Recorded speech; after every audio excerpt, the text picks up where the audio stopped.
My name's Adrian Harrison. I'm originally from London, but was raised in further south or southeast of England in Tunbridge Wells.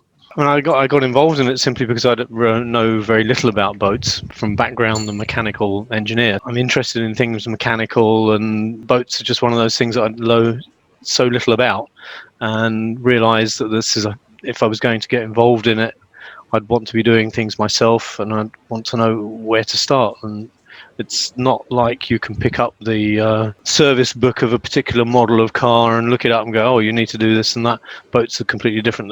There are so many different ones, and they're more bespoke. So I thought I needed to get at least some background information.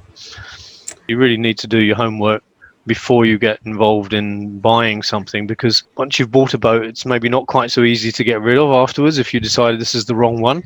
I've bought a 60-foot barge, and I really wanted a 25-foot speedboat. It's not quite so easy just to change and get rid of that one and go and buy another one the next week. That's obviously not going to happen.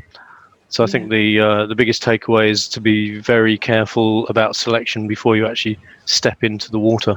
One of the things that I was interested in and I couldn't find any information about was licensing. What do I need to go and drive this thing, as an example?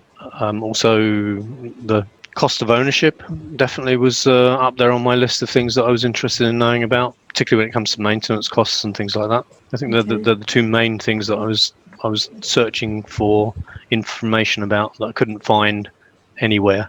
It looked like a good vehicle for me to obtain some information that I couldn't find elsewhere. So to me, it suited my purposes from that point of view. It was informative and fun. It was very clear, concise, on the point, really.